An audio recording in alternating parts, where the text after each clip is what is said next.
street. This is where me and the zombies meet.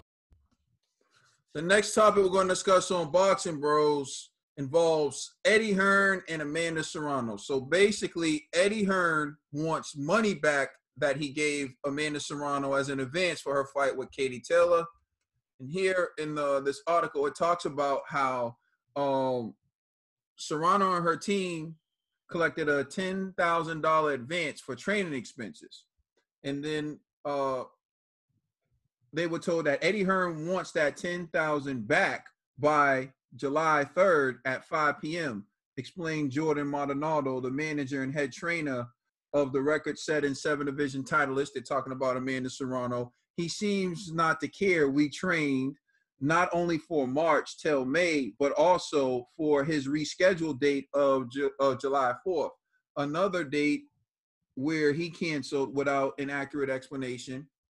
And they're basically saying that they received in March, we received $10,000 to be used for training expenses for the Taylor fight, which was previously scheduled for May 2nd. Maldonado acknowledged, with the money we hired a new trainer to help us in the technical aspects, hired sparring partners, so we knew we wouldn't miss out on any sessions. We also hired a nutritionist to make sure we maintain the weight up while training hard, because 135 isn't Amanda's natural weight. Serrano has won titles in 7 divisions, blah, blah, blah. Basically what he's saying is they were given that $10,000 to train. They used it for training purposes. Although the fight's not happening, he feels like they shouldn't have to pay back the money because they used it to train for their fight with Katie Taylor. So I'll start one off with G. What's your thoughts on that? I agree with Amanda's team. I would not pay back that money. You're going to have to take me to court. And I would try to make an argument that, hey, you know, we agreed to fight under these circumstances. I was supposed to get paid X amount. Out of nowhere, you're hitting me with, yeah, we're only going to give you half of that. So I don't feel obligated to pay back that 10 G's. That's straight up, you know. And if the court orders me to pay, then I'll pay. But as of right now, I'm not paying a red cent to Eddie Hearn, because Eddie understands, or he should understand, Amanda definitely was planning on taking that fight, but she was planning on taking that fight when it was the whole pot. Now you're talking about only offering half the pot. And then I turned that down, which the average fighter probably would turn that same deal down. Now you're like, well, I already gave you $10,000. I need my $10,000 back. Like, yo, you really being petty over $10,000, Eddie? Got you. So I'm not giving him a red cent. All right, True. I agree with G. Catch me if you can. I'm the gingerbread man. Facts. You are not getting this money back. And Katie was talking about this earlier before. Like when you agree to something, and if you say, for example, if I agree to do a service, right, and you pay me to do a service, and you give me upfront money, right, and then me personally, I don't show up. You know what I'm saying? I didn't complete the service. But now, say if you paid me, right? And then you was like, you know what? I like what you did, but I want something different. You know what I'm saying? You don't get that money back now because you wanted something different. You know, they tried numerous of times to make this happen, and it didn't happen. I don't know. Maybe they could try to trick their way out of something, but she was there every time. Y'all try to jerk her. You know what I'm saying? I'm taking my 10 racks and I'm leaving. Mm-hmm. She done got a Birkin bag and everything. All right, Ned. Eddie, man. That's all he's doing. Eddie. Talking about the love is back right now. Honestly, yeah, I agree with G and Trill, yo. Charge it to the game, yo. It's a loss, yo. You agreed to one thing, and soon as you switch up and what you on your offer, and now you want her to give back what you and because you changed up the plans. Nah, it's not even worth the time in court and the hassle is gonna go through. Just it's a done deal. 10,000. You're gonna pay 10,000. You're gonna pay probably more just to put the lawyers on the case. Yeah. So is it even worth it? It's only You ain't even chasing down Gerald Miller. You gonna chase down Amanda for $10,000? Come on. because he's a bully. No, Listen, he has to because Katie got to never fight. He trying to bring that bread over. He trying to balance his budget sheet. I can give her the 10 from her. Oh man. We live in some dark times in boxing when they $10,000, man. This is crazy. Oh, You ain't losing sleep over that, man. You know, I genuinely don't know whose side I'm on this one because I can understand both sides. I think, like Trill pointed out, the service example, right? But it's a little different. So, for example, I hire Trill and I say, well, I want you to landscape my yard, right? And so I give him $10,000 advance. The job is Thank you. $100,000 job, right? I think we're using landscaping, but really, I know, but I'll take it. right? The numbers are outrageous, right? So I'm coming to mow your lawn tomorrow. but so I give him a $10,000 advance, right, to prepare and do everything. And so Trills, he's preparing and he's doing everything to mow the lawn. And then I say, no, we're gonna mow the lawn on a different date. And so then he's ready to mow. He's ready to mow the lawn on that date. And I said, no, not today. We're gonna mow it on a different day. So then he comes the day I say I want him to mow the lawn, and I say, you know what? I know we originally agreed to $100,000 for you to mow my lawn. This, I don't know, it's the biggest lawn ever, I guess. I agreed to pay you $100,000. Yeah, lawn. I know I agreed to pay you $100,000 to mow my lawn, but now I can only pay you $50,000 to mow my lawn. And Trill goes, what? This big lawn? Like, I wouldn't agree to mow this lawn for $50,000. And I said, no. Well, that's all I can pay you right now because of the circumstances. I haven't been able to work. The world's crazy. Everything all I can afford now is $50,000. You know what that sound like? A you problem. You know what I'm saying? I am. But hold on. Remember, though, I did give him $10,000 to get the tools and everything he would need to mow the lawn. Mm-hmm. Right? So now he says, well, no, I can't do it. And I said, well, fine. Give me $10,000 back, and I'll get someone else to do it. And I'll be like, what 10,000? I know. You know how many people I had to hire? I had to go to Home Depot. Exactly. Yeah, that's what I'm saying. Well, there it goes. He hired people. The people came and they had to do preparation. They picked up stuff off the lawn. They did rocks. They laid stuff down, whatever. They already performed some services towards mowing the lawn. Exactly. Right? So now I say I want that $10,000 back, but he says, no, I hired people. We went over this lawn. We picked up stuff. We did things. We did everything we could to prepare for the job. And now you're saying you want the money back, but I gave services towards performing this job. So here's a tricky one, because what we're talking about is boxing, right? So of course, Eddie Hearn's argument is going to be, well, you could be training for another fight. If you take another fight, I was paying you to train for someone else or whatever. But she was genuinely going to argue, I was training for Katie Taylor. I was in camp for Katie Taylor. Everything I did was for Katie Taylor until you said you were going to cut my money. Because if you gave me the money, I will fight Katie Taylor. Exactly. Right? What he's going to say is, you're not fighting Katie Taylor, so whatever training you was doing wasn't for Katie Taylor, you should give me the money back.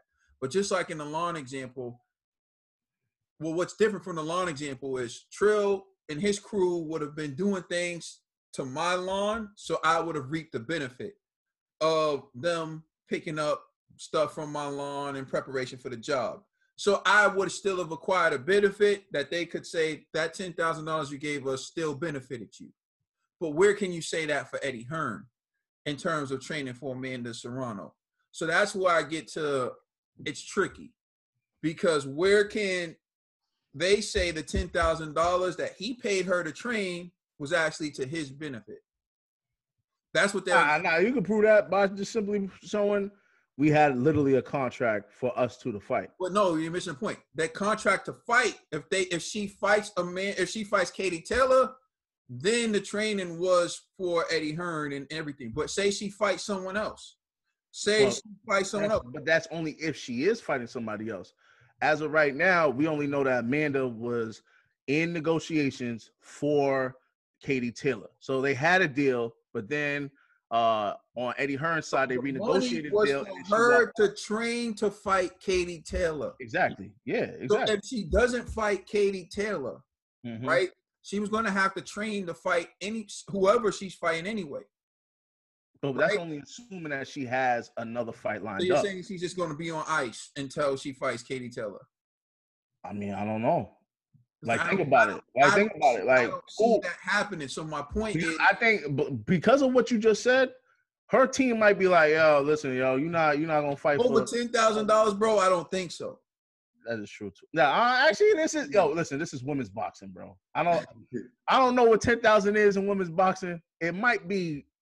She was scheduled to make more. I can't remember off the top of my head, but I think Katie was scheduled to make like about $1 million for this fight, and Serrano was levels to this. What about Amanda? She was scheduled to make way more than 10. Like, I can't remember off the top of my head. Here's the point: you have to show that there was some benefit that he gained as a result of the 10,000. If it's not fully, if the service isn't fully carried out, right? Like you paid a barber to cut your hair, and you paid the barber $20 to cut your hair. But the way haircuts go, though, they do like the lineup. At least I don't know, but my barber doesn't do the lineup first. But say the barber does the lineup and then has to leave. And you're like, well, give me my $20 back. And the barber goes, I just hooked you up with a lineup, bro. I'm not giving you $20. I'll give you 10 because, so you see what I'm saying? But you did get some service. You at least got lined up. Hey, now, the Zone got free promotion. Yo, how about this? Like, I don't even know if this kind of correlates, but just walk with me on this, right? What about rappers who receive advances from record companies, right? And you have to pay them back. But what happens if, like, let's say, you're right. Yeah, they got to pay it back. Exactly. You got to pay it back. That's my point, bro. Unless in certain circumstances. Yeah, that's what I'm saying. Because I'm pretty sure there's rappers that didn't have to pay back their advances. Like death. You don't have to pay. What do you mean you don't have to pay back your advance? Here's the main. You have to always pay back your advance. Unless you go to jail or if you get killed. The label has to recoup that money. Yeah, exactly. You're right. Here's the last thing.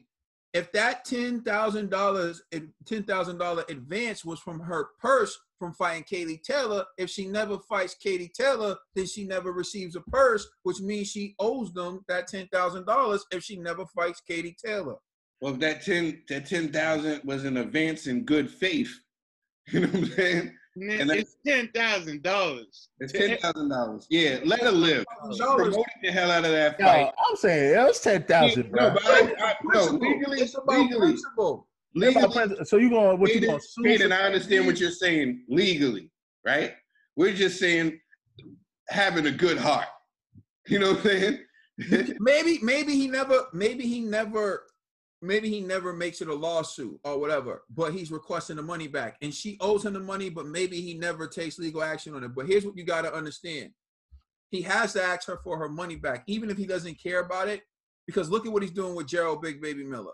And so let's say, for example, Gerald Big Baby Miller goes in court and says, well, I'm the only fighter he's ever asked for the money back. He never asked this fighter for the money back. He never asked that money for the fighter back. What they have to show is we have an established policy where we ask everyone for the money back. We don't care if it's $10,000 or $1 million. When you owe us money, we ask for the money back. I give you that. I still ain't giving him a red cent. I'll be like, take me to court, bro. You know what I'm saying? Well, in her case, it'll cost them more to take her to court. That's my point. That's why I think he won't do it. He just have to count that out. You still have to do it. Yeah, you still have to do it. Just knowing. Look at how many companies know they're not going to get their money from people, but they still send them that bill, right? They still send you that bill. When you first got the bill, right? When you first got the bill, it was $500. You didn't pay. The final bill you get's $10,000. Like whatever. Like it just keeps adding up and adding up. But I don't know. The bottom line is she owes the money. Whether or not he'll take legal action on the money, I don't know. But of course he's going to ask for the money back. And I think you should ask for the money back. You need to set that standard. You need to set that practice, because one day you're going to front somebody like 5 million. Say it was like Joshua versus, Fury, and you fronted Fury 5 million, and then something happens. You have to have a history of asking for your money back. Otherwise, it's going to look like you're just doing it to that fighter. Yeah, but then it should be a simple thing of, all right, I'm not going to take you to court, but we're going to put this down in the books as you owe me 10,000. So next time you fight one of my fighters, whatever the purse is minus the 10,000 you already owe me. Simple as that. I agree. I'm just saying, asking for the money back and what you do to try to get the money back are two different things. Like, so I'm telling you right now, if I was Amanda, I'd be like, yo, what 10 G's, bro? Like, it's already gone, dude. I got people who owe me money to this day, right? Let's say I run into one of them and I say, you got that money? And they say, no. I'm like, all right, cool. I ain't tripping over it. Right? What I do to get that money back now, if I go to small claims court, right? It's like, bro. It's a different thing. Like, you know what I mean? So, like, it's poor Amanda. Poor Amanda. If someone owes you money, it's nothing wrong with asking for that money back. Mm-hmm. What you do to get that money, though, is something. That's what I'm saying. Is it worth the legal hassle? That's all it is. Please like and subscribe. Let us know how you feel. Should Eddie take that money back? Or should Amanda run away with the money? Let us know how you feel. Please like and subscribe, and check us out on Instagram, Twitter, and Facebook. And also, please check out our podcast on all major streaming services. This is the Boxing Bros. We in the feeling like we're gonna fight.